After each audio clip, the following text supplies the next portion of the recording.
Hello everyone, good morning to all. Hope you all are healthy and fine at your homes. So students, this is your book of 5th grade and now today we will revise the chapter number 16, lines, angles and shapes. So students, in this chapter, firstly we will revise or learned about the lines, angles and shapes. And the first point is, a point has a position but no length. एक point जिसकी एक सिर्फ position होगी, length नहीं होगी, length उसकी zero होगी. A point is named bye a capital letters. जैसे कि बच्चे आपके पास कोई पॉइंट दिया हुआ है तो उस पॉइंट को आप जस्ट एक कैपिटल लेटर से नेम दे सकते हो, ठीक है. उसकी कोई लेंथ नहीं होगी बिकॉज वो ज़ीरो लेंथ का होगा क्योंकि किसी और पॉइंट से उसे ज्वाइन नहीं किया हुआ, तो उसकी लेंथ हमारे पास ज़ीरो होगी, कोई लेंथ नहीं होगी और उससे हम एक पॉइंट ए का नेम दे देंगे. Clear students? And now only one straight line can be drawn through two points. Students, हमें अगर स्ट्रेट लाइन को ज्वाइन करना है, स्ट्रेट लाइन बनानी है, तो उसे बनाने के लिए हमें 2 पॉइंट्स होने ज़रूरी हैं हमारे पास. और सपोज हमारे पास ये 2 पॉइंट्स हैं ए एंड बी, तो जब हम इन दोनों को ज्वाइन कर देंगे तो आपके पास स्ट्रेट लाइन आ जाएगी. Clear? A straight line goes on and on. Straight line कभी भी ख़त्म नहीं होती है, चलती रहती है. ए के लेफ्ट साइड भी जाएगी और बी के राइट तक भी आगे आगे जाती रहेगी, ठीक है. So it means it has no end point. ये चलती रहती है ऐसे ही, मीन्स इसका कोई भी एंड पॉइंट नहीं होता. So it has no fixed length. जब बच्चे उसका एंड पॉइंट ही नहीं है तो इट मीन्स उसकी कोई लेंथ नहीं है, फिक्स लेंथ नहीं है मीन्स, ठीक है. एंड पॉइंट पता होगा तो हम उसकी फिक्स लेंथ को फाइंड आउट करेंगे, बट यहाँ पे उसकी जो एंड पॉइंट्स है वही नहीं है हमारे पास, तो उसकी लेंथ भी जो है फिक्स नहीं होगी.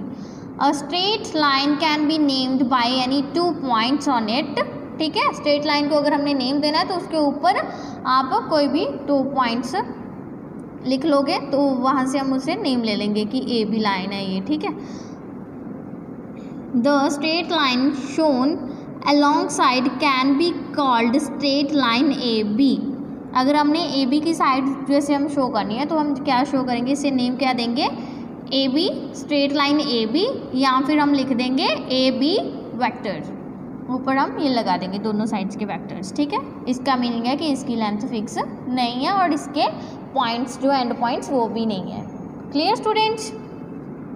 And the next is a line segment starts and ends at fixed and points.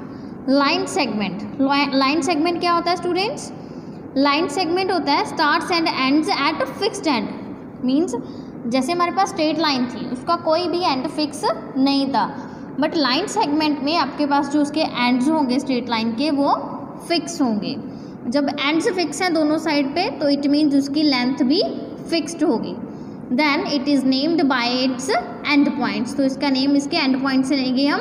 The line segment shown along side is called the line segment A B as it ends at point A and B. अब ये हमने name दे दिया ए और इस point पे B, तो ये क्या होगा, line segment A B. Means end points कौन से हैं, A and B. Clear students?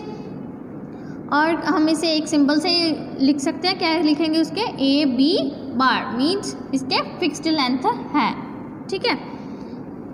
अ रे starts at a fixed point and goes on and on.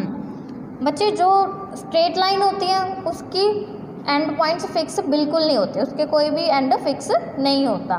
Line segment के दोनों एंड्स फिक्स होते हैं, बट जो रे होती है हमारे पास, रे में क्या होता है स्टूडेंट्स, एक एंड फिक्स होता है लेकिन दूसरा एंड फिक्स नहीं होता, ठीक है. अ रे starts at a fixed point, fix point से स्टार्ट होगी and goes on and on, और चलती जाएगी, इसका दूसरा एंड पॉइंट नहीं होगा, उसे कहते हैं हम ray. So it has one end point and no fixed length. End point fix कितना है, 1. अब चलती जा रही है, नहीं एंड पॉइंट है दूसरा, उसका एक ही एंड पॉइंट है, तो मीन्स उसकी लेंथ फिक्स्ड नहीं है. ओके स्टूडेंट्स, तो इसे हम किस सिंबल से डिनोट करते हैं? या तो हम सिंपली लिख देंगे रे ए बी, या फिर हम लिखेंगे ए बी वेक्टर। ठीक है, एक एंड फिक्स है तो उसकी तरफ एरो नहीं लगाना, लेकिन दूसरा एंड फिक्स नहीं है तो वो चलता जा रहा है तो वहाँ पे हमने एरो मेंशन कर देना है। Clear students? So with the help of this you will try the first exercise. If there is any problem, then you will take the written assignment and help from them. Okay students? Now come on the next topic, angles. So what are the angles students? An angle is made by two rays that start at the same point. ठीक है students, angle क्या होता है? जब to raise हमारे पास, raise क्या होती है स्टूडेंट्स? जिसका एक पॉइंट फिक्स होता है लेकिन दूसरा पॉइंट फिक्स नहीं होता। तो टू रेज है हमारे पास जो हमारे पास सेम पॉइंट से डिफरेंट डायरेक्शंस में जाएंगी, सेम पॉइंट से स्टार्ट होंगी। ये हमारे पास एक है ओ बी और दूसरी है ओ ए। ठीक है, ये हमारे पास रेज हैं क्योंकि इसका ये पॉइंट फिक्स है जो ओ पॉइंट है, बट ए और बी पॉइंट्स जो है वो फिक्स नहीं है। ओके स्टूडेंट्स, तो ये हमारे पास टू आर्म्स हैं, O A and O B. This point is called the vertex of the angle. तो स्टूडेंट्स, जो पॉइंट फिक्स है दोनों रेस का, जहाँ से वो स्टार्ट हुई हैं, उस पॉइंट को हम क्या बोलते हैं? वर्टेक्स। तो इसमें क्या, कौन सा वर्टेक्स है? ओ। Clear students? O point is the vertex. The rays that form an angle are called the arms of the angle. And students, जो हमारे पास ये जो रेज हैं O A and O B, ये क्या होती हैं? एंगल की arms. O A and O B are the arms of the angle. Clear students? The wider the opening between the arms, the greater is the angle. तो students, ये जो to arms होंगी angle की, इसके बीच में अगर हम डिफरेंस जो है इंक्रीज करेंगे, ठीक है, तो एंगल भी हमारा इंक्रीज होता जाएगा। अगर हम इनके डिफरेंस को डिक्रीज करेंगे तो एंगल भी हमारा स्मॉल होता जाएगा। Clear students? तो ये हमारे पास फिगर है, इसमें O A and O B arms हैं इसकी। ओ पॉइंट जो है वो इसका वर्टेक्स है, और ये दोनों के बीच में जो डिफरेंस होगा दोनों आर्म्स के बीच में, वो होता है हमारा angle. Okay students, clear it? And the next is measurement of an angle. Measurement of an angle, measure कैसे करना है अपने एंगल को? The unit for measuring the size of angles is the degree. तो स्टूडेंट्स, जिस भी आपने degree का एंगल बनाना है, उसकी यूनिट आपके पास ऑलवेज डिग्री की रखनी है। ठीक है, तो जैसे आपके पास ये बना हुआ है, तो ओ पॉइंट है आपका फिक्स पॉइंट, मीन्स आपका वर्टेक्स है ओ। ये रे है आपके पास और एक ये रे है, टू आर्म्स हैं। अगर तो ये 90 डिग्री का एंगल बना रही हैं, ठीक है, अगर ये बिल्कुल स्ट्रेट है, ये इस साइड को हॉरिजॉन्टल और ये वर्टिकल बिल्कुल स्ट्रेट है, तो आपके पास 90 डिग्री का एंगल बनाएंगे। अगर ये एल शेप में है तो 90 डिग्री का एंगल होगा आपके पास। क्लियर? और अगर ये आपके पास ऑपोजिट डायरेक्शंस में होंगी, एक रे इस साइड को और दूसरी रे इस साइड को, तो ये आपके पास 180 डिग्री का एंगल बन जाएगा। ठीक है, और अगर इस नेक्स्ट में आपके पास फिर 270 का एंड नेक्स्ट में 360 का। Clear students? तो मेन थिंग इज़ दैट कि आपको एंगल को मेजर किस डिग्री में करना है? यूनिट में किस यूनिट में करना है? डिग्री में। Clear students? The unit for measuring the size of angles is the degree. तो आपको हर एक एंगल को डिग्री में मेजर करना है। Clear? And the next topic is names of angles. Angles के नेम्स आपने करने हैं अब। ठीक है स्टूडेंट्स, नेम्स ऑफ एंगल्स। तो स्टूडेंट्स, यहाँ पे हमारे पास फर्स्टली होता है, जैसे हमारे पास है कि ये राइट एंगल है। ठीक है, राइट एंगल। राइट एंगल कैसे होगा? अगर दोनों आर्म्स आपके पास एल शेप में है, दोनों एक दूसरे के परपेंडिकुलर हैं। ठीक है, जब दोनों परपेंडिकुलर हैं तो दोनों में जो एंगल होगा वो 90 डिग्री का होगा, तो उसे हम बोलते हैं राइट एंगल। Clear students? उसे हम बोलेंगे राइट एंगल। सेकेंड है आपके पास कंप्लीट एंगल। कंप्लीट एंगल कैसे होगा स्टूडेंट्स, जैसे आपके पास ये रे है, ठीक है, एक रे, ये इसका फिक्स पॉइंट है, तो ये टर्न ओवर हुई इस साइड को ऐसे घूमते हुए यहाँ पे उसी पोजीशन पे वापस आ गई, दूसरा भी इसी के ऊपर है, दूसरी आर्म भी, ठीक है। तो जब दोनों आर्म्स एक ही डायरेक्शन में है, सेम साइज़ के हैं, तो वो क्या हो जाएंगे, हमारा 360 डिग्री का एंगल, ठीक है, और उसे हम क्या बोलते हैं, कंप्लीट एंगल, जब ये पूरा सर्कुलर मोशन कवर अप करके आ जाए, ठीक है, तो ये हमारा होगा complete angle. And third one is straight angle.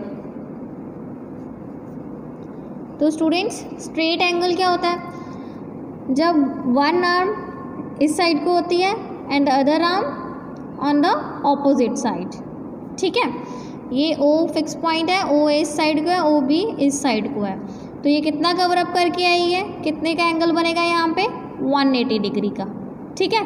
तो ये आपका 180 डिग्री का एंगल है, तो इसे हम बोलेंगे स्ट्रेट एंगल, बिकॉज ये हमारे पास स्ट्रेट लाइन आ जाती है, तो इसे हम बोलते हैं स्ट्रेट एंगल।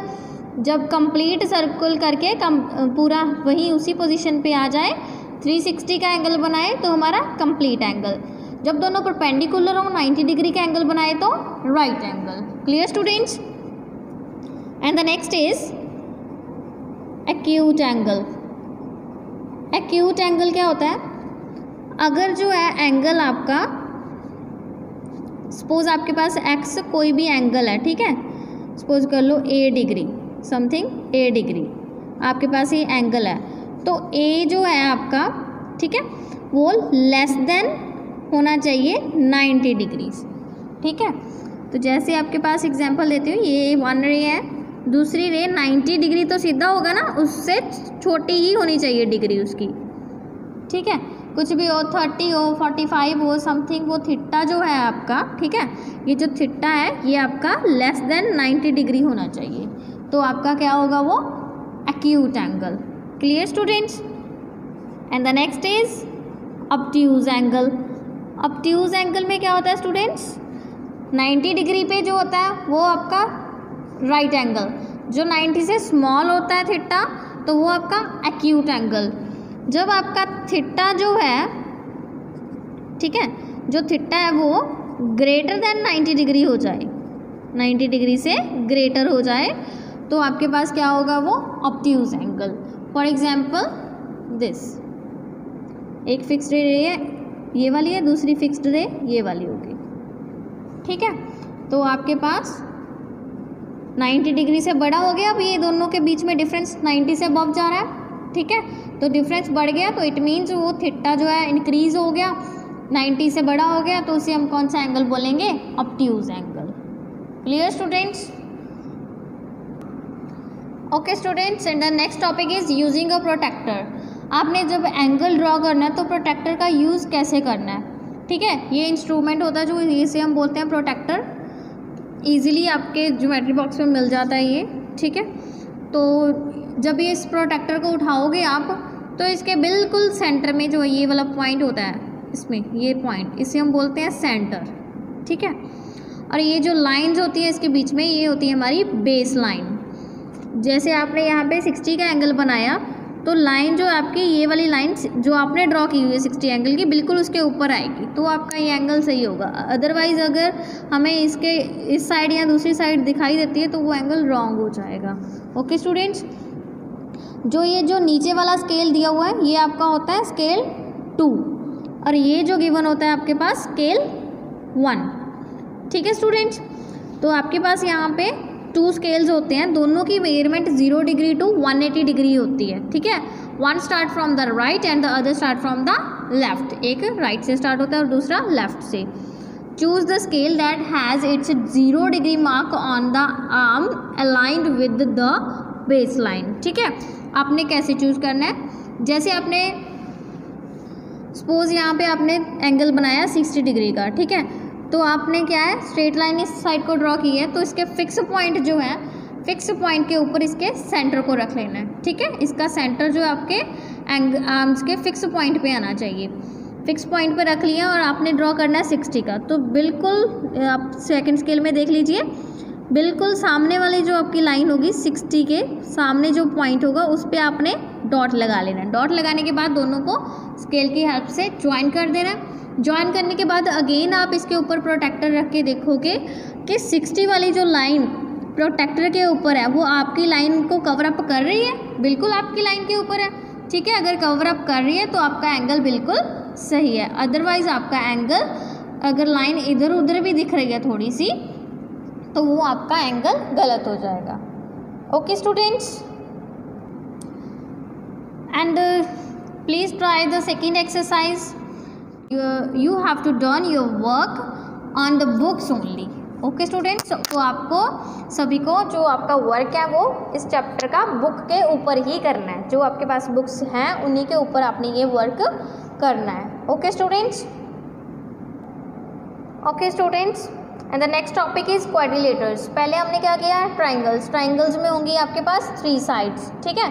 ट्राइंगल्स में 3 साइड्स होंगी और वो तीनों जो लाइंस होगी वो आपस में ज्वाइन होनी चाहिए, तभी आपके पास ट्राइंगल आएगा। अदरवाइज अगर एक लाइन ओपन रह गई दूसरे पॉइंट के साथ ज्वाइन नहीं हुई तो वो आपके पास ट्राइंगल नहीं बनेगा। Okay, and the next is quadrilaterals. Quadrilateral में स्टूडेंट्स आपके पास होती हैं 4 साइड्स, ठीक है। तो 4 साइड्स हैं मीन्स 4 पॉइंट्स होंगे। 4 पॉइंट्स को आपने ज्वाइन कर देना है तो आपके पास क्वाड्रिलेटर आ जाएगा। आप उनके सामने वाले पॉइंट्स को भी ज्वाइन कर दोगे तो वो आपकी क्या होंगी, डायगनल्स, ठीक है।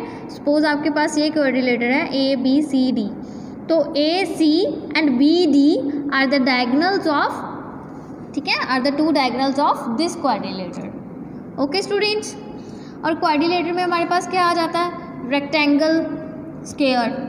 रेक्टेंगल की भी 4 साइड्स होती हैं, स्क्वायर की भी 4 साइड्स होती हैं। दोनों में सभी एंगल्स जो है, चारों एंगल्स वो 90 डिग्री की होते हैं। डिफरेंस कहाँ पे होता है, स्क्वायर की डायगनल्स इक्वल होती हैं बट रेक्टेंगल की भी डायगनल्स जो है इक्वल ही होती हैं, ठीक है। तो डिफरेंस कहाँ है दोनों में स्टूडेंट्स, स्क्वायर में इसकी 4 साइड्स इक्वल होती हैं बट रेक्टेंगल में ऑपोजिट 2 साइड्स ही इक्वल होती हैं ओनली, ठीक है। ऑपोजिट साइड्स जो होंगी वही इक्वल होती हैं। क्लियर स्टूडेंट्स, तो ये these are the quadrilaters. So students, now you have to done all the exercises on the book with the help of the written assignments that I already sent to you. So students, stay home, stay safe. Thank you.